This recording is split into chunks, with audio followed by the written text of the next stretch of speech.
Hello guys, आज आहे 15 August म्हणजे स्वातंत्र्य दिवस. स्वातंत्र्य दिवसाच्या तुम्हा सर्वांना खूप साऱ्या शुभेच्छा. आणि सोबतच आज कृष्ण जन्माष्टमी सुद्धा आहे. तर कृष्ण जन्माष्टमीचे सुद्धा तुम्हा सर्वांना खूप साऱ्या शुभेच्छा. आता मी चालले होते क्लबमध्ये स्वातंत्र्य दिवस साजरे करण्यासाठी. आणि मी आणि आमच्या समोरचे काकू आणि त्यांची मुलगी म्हणजे माझी मैत्रीण आम्ही सगळे चाललो होतो. आणि आम्हाला जाता जाता ही प्रभात फेरी दिसली आणि हिला बघून तर मला माझी लहानपणाची आठवणच आली. मी पण लहान होते तेव्हा अशी लवकर उठून 2 वेण्या घालून लाल बेल्ट लावून मस्त निघायची. आणि ही बघा, ही आमच्या शाळेमध्ये अशीच ड्रेस होते आणि ती पहिले गेली. ती आमची लहानपणाची शाळा होती एकदम. मग आम्ही क्लबमध्ये पोचलो आणि हे बघा, हे लहान लहान मुलंसुद्धा पोचले होते आणि ते असे खाली बसले होते. आम्ही पण असे खाली बसलेले असायचो आणि बिस्किटचा पुडा केव्हा भेटेल याची वाट बघत बसायचो. आणि थोड्या वेळ मस्तपैकी तिथे बसलो वगैरे. आणि नंतरनं मग काय, आम्ही मस्त काहीतरी व्हिडिओ वगैरे काढले थोडे. आणि नंतरनं ते मग पाऊसच सुरू झाला.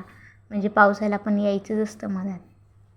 आणि पाऊस सुरू होता तरीसुद्धा आम्हाला स्वातंत्र्य दिवस साजरी करायचाच होता म्हणून हे बघा, सगळेजण पावसामध्येच काम करत आहे. आणि आपला झेंडा फडकला आणि स्वातंत्र्य दिवस असा साजरी झाला आमचा. खूप छानपैकी मजा वाटली. आणि नंतरनं तिथे स्वातंत्र्य दिवस होता म्हणून छोटीशी जत्रा वगैरे भरते. मग तिथे फिरलो आम्ही. आणि मी ना हे एक घेतलं होतं फुगे उडवण्यासाठी, आरूसाठी. तर आता आरू कोण हे तुम्हाला नंतर दाखवेल मी. आणि मी ना हे नवीनच पटॅटो स्प्रिंगचं आलं होतं त्या दिवशी खाण्यासाठी, मग म्हणून मी ते खाल्लं. नंतर मग घरी येऊन मग मी तयारी करत होते जन्माष्टमीसाठी. फुलं वगैरे घ्यायला गेली होती. आणि मी जन्माष्टमीसाठी कोणकोणत्या वस्तू ठेवणार आहे ते तुम्हाला दाखवते. हा झोका पाळणा मी घरीच बनवला होता मागच्या वर्षी आणि त्याला तसंच ठेवला होता म्हणून तो चांगला तसा होता, काहीच खराब झालं नव्हतं. आणि मग मी ही मटकीसारखा शेपचं हे पण बनवलेलं होतं आणि असं त्याला असे कापूस चिपकवले होते, मग ते छान दिसत होतं. आणि ही बासुरीसुद्धा घरी बनवली होती मी त्यावेळेला आणि छान तयार झाली होती बासुरी पण. आणि हे दिवे मी दिवाळीसाठी मागच्या वर्षी बनवले होते. म्हटलं चला ते पण आपण ठेवून देऊया डेकोरेशनसाठी. मग ते ठेवले आणि मी सगळं सामान रचून असं काही दिसत होतं ते सगळं छानपैकी पूर्ण रचून वगैरे घेतलं मी. छानपैकी असं सगळं रेडी झालं होतं सामान ठेवून सण.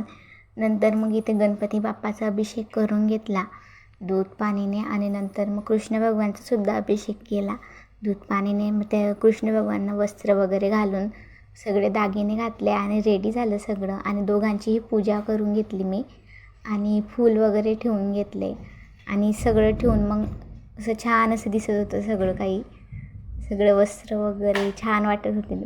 आणि हे वस्त्र पण मी शिवले होते घरी. आणि फुलं वगैरे ठेवून मग माझी पूजा पूर्ण झाली आणि सगळं असं छान असं वाटत होतं. आणि प्रसाद वगैरे पण ठेवून घेतला. प्रसादमध्ये खजूर ठेवलं होतं आणि मग आरती करून घेतली.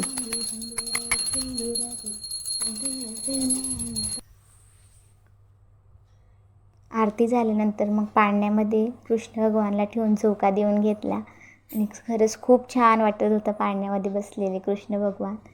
असं झोका हलवून घेतला थोड्या वेळ आणि सगळी पूजा मस्त अशी छान अशी झाली होती माझी. आणि इथे देव्हारा पण दाखवून घेतला. मग थोड्याशा व्हिडिओमध्ये देव्हारा वगैरे पण दाखवला. त्यानंतर मग मम्मीने मी एक व्हिडिओ घेतला आमचा आणि आमची पूजा पूर्ण झाली होती. नंतर मग जेवण वगैरे करून घेतलं, मस्तपैकी जेवण केलं. आणि माझा व्हिडिओ आवडला असेल तर लाईक शेअर सबस्क्राईब करायला विसरू नका. चला भेटूया पुढच्या व्हिडिओमध्ये. तिथपर्यंत बाय.